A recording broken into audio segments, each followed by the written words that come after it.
Okay, well, I'm going to go ahead and draw the room, and I'm going to be generous here. I'm going to give us a room that is 15 by 20 feet. So in order to do that, I'm going to go up to let's edit tools. I'm going to go to my line tools, and then there is a tool here that will draw a line rectangle for us. Okay, I'm going to select it. Then go down here. I'll just start at the bottom edge here. See, there's a 0 down there. I'm going to go and start at this point here and hold down my left mouse button and just drag a square. Drag it all the way out to 20, all the way up there to 15 feet. Okay? And I'm going to release my left mouse button. There we have a room. Basic rectangle drawn in.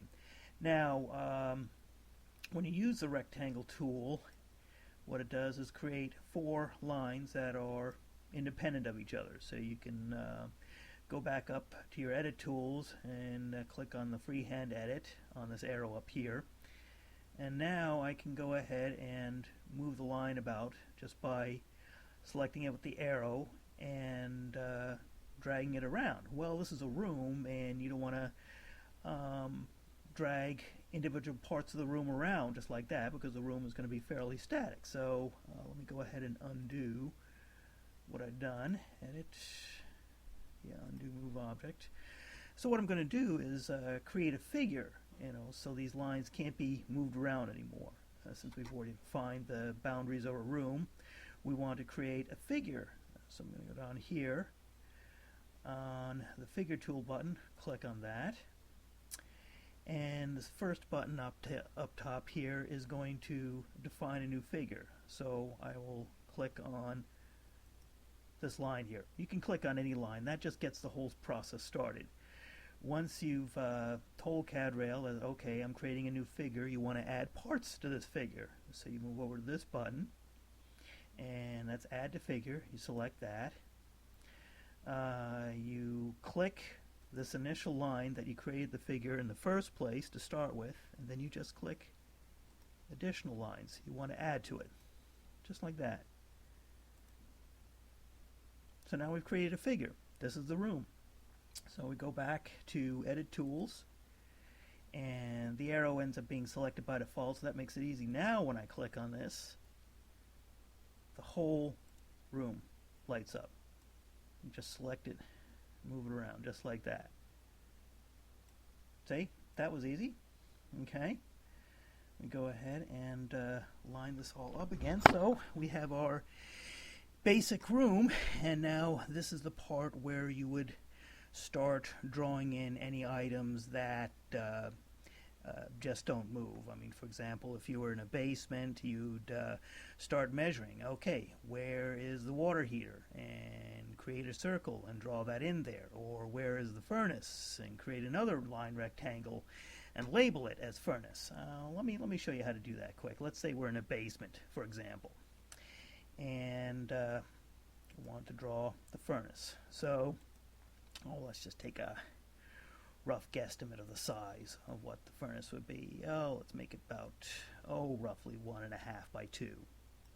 That's a rough estimate. I got my little rectangle there. That's my furnace. I'm going to go ahead and create a figure out of it. Okay. Add the lines to it. Oops. Add more items to it. There we go. I have my furnace. All right. Now want to label it as furnace. So go down here to my symbol tools and click on that, and you have this little A. That's for create text. Alright, now it's already selected by default. I'm going to go down here, click on the rectangle, and this box will come up. And we'll type in furnace. Oops. Get that. Type in furnace. Delete. There. As you can see here, it comes up. Now this text item is just like any other object on the drawing. When you go ahead and click your edit tools, you can go ahead and move it around. You can resize it. Let me go ahead and zoom in on it. Zoom in on the furnace here. There's our furnace. And as you'll notice, you'll have, let me zoom on this more so you can see it better. On any given object, you'll have these little items here, these little squares. Okay, these do different things. Okay, if you click on the green square, you can resize this thing. Okay, and then just by clicking on the middle, you can move it around. Okay, green means resize. This little symbol here, this little X with a circle in it, means you can rotate the item. So now, I can use my mouse and rotate it like that. Okay, now you can do that with any object in CAD-RAIL. I could rotate this if I wanted to, the whole room, but I'm not going to do that. Don't want to do that, so let's undo. So, all right, let me go ahead and resize this, make it more. Well, now, you have these two objects that are independent of each other. You have your furnace figure, and you have this furnace text object. Well, you can take this furnace text object and add it to your furnace figure. All right, and you go down here, okay, to Figure Tools, and all you have to do is Add to Figure, okay, click your original figure. Okay, this is what you want to add objects to, so you select that. Then you click on the objects you want to add to it. Boom. Go to Edit Tools, and you can move this whole thing around, just like that.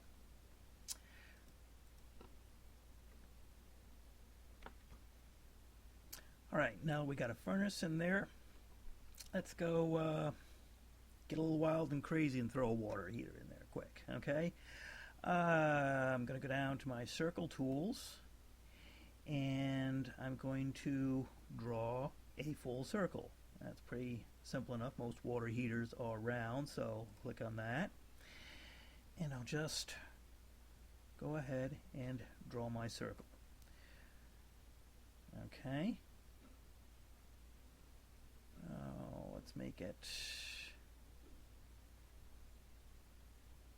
let's make it about yo big. Okay, let me go ahead and select that. I'd say most water heaters are about 16 to 18 inches in diameter. Once you get your circle drawn, you can go ahead and change the radius. Now, if you know your water heater, if you measure it across the top is 18 inches in diameter, then your radius is going to be half that. So you want to have something that from side to side in diameter is 18 inches. So I'm going to go ahead over here and click on radius, and then put 0 for feet just to keep it interesting. Put 9 inches. Okay, zero that out too. We don't want fractions of an inch. We just want 9 inches. Okay, 9 inches. Radius will give us something 18 inches diameter. You can do OK. Boom, shrinks down. And go ahead and drag it over here. And whoops. All right, we'll put it right next to the furnace, right there. We'll go ahead and add some text to it and call it water heater. Okay, and go ahead and move it. I'm going to make the text smaller, put it over here, and I'm going to go ahead and add it to the water heater figure. Just by, okay, create a figure, select it again, add it. There we go. It's 1 unit. Okay, I think that is enough immovable objects in our hypothetical room for now. I think that's enough to work with. I'll keep it simple and keep these both jammed in the corner for now, and you can also draw any other relevant obstacles in a room, like doors or windows. I mean, if this is the basement windows are probably going to be up high anyway. Probably should go ahead and draw a door in, but I will save that for the next tutorial.